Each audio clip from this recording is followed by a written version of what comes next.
Okay, so you have this napkin with a business idea that you jotted down at dinner 6 years ago, and you're finally ready to turn it into an actual, full-fledged business, but you have no idea where to start. You're not alone. Building a business from scratch is pretty complex and can be a little bit confusing. That's why so many good ideas don't make it past the napkin.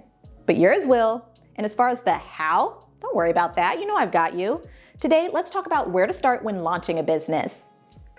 Hey y'all, I'm Nikita. Welcome back to NerdWallet. Starting a business can and should be a really exciting and rewarding experience. There are a lot of different ways to approach launching a business and a lot of different factors to keep in mind. First, business idea. If you really do have a napkin with an idea jotted on it, congrats, you're already ahead of the game. If you don't have an idea yet, don't worry. That's what step 1 is for, deciding what business you should start. A business's success starts with finding the right product or service to offer. Focus on your areas of strength, ability, and interest, and what industry you'd have an advantage in. It sometimes helps to choose something that you're passionate about, so you feel inspired and enjoy the business development process. But no matter what space you choose, you'll also want to think about the unique value you can bring to the industry to set yourself apart from the competition. 2, business plan. Okay, so you have an idea on what you want to do. Now, how are you going to do it? Developing a business plan can help answer those questions and provide a roadmap for the business's next 3 to 5 years to potential investors and partners. In the plan, you'll want to include an executive summary, which is essentially an elevator pitch of your business. You'll then need a company description that outlines the basics of your company, like the business's registered name and address, and key people on your team. You'll also want to include a marketing and research plan to highlight what sets your business apart from the competition. And you'll wrap it up by covering the numbers, not just what is coming in, but projections for future growth and how you'll reach those goals. If you've never done these things, focus on at least what your business will need in terms of money and resourcing to sustain itself in the beginning, and how you might expect it to grow its profits over time. Even if you don't intend to look for investors or other partners, a business plan can help you outline your financial goals and how you'll achieve them. 3, legalities. There's an old adage that says something like, the more you have, the more they want, or something. Maybe not. I might have made that up, but it holds true when launching a business. You'll need to safeguard yourself from tax problems, lawsuits, and all sorts of other issues.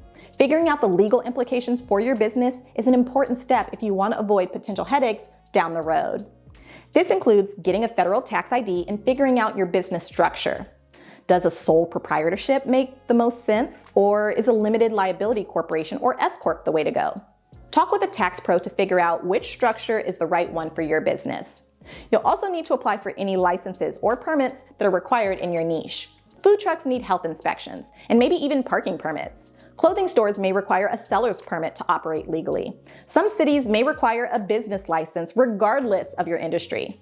Check with your local chamber of commerce to sort out what licenses you'll need early, so you have plenty of time to obtain them before you launch. 4, finances. Obviously, when we're talking about launching a business, money is going to be an important part of that conversation. To make your life a bit easier, be sure to keep your business and personal finances separate. Getting yourself set up with a business account is easy and can help you keep your finances just a bit more organized. You'll also want to get a handle on your financing options. Most businesses will need at least some capital to get started. Businesses in operation for less than 6 months will typically find it difficult to get approved for a business loan. So you'll want to look into other financing options if you need more startup capital than your savings account will cover. Consider getting a loan from family or friends, crowdfunding, personal loans, or business credit cards to help close that capital gap. And of course, it's important to protect it all by getting business insurance. 5, hard and software. Remember a few years ago when everyone would say, there's an app for that? Still very true, and some of the workload that comes along with running a business can be alleviated with the right software and hardware. Accounting software can make keeping tabs on your critical numbers much easier. Then, depending on the type of business, you may eventually want to consider project management software and a CRM to keep track of customers.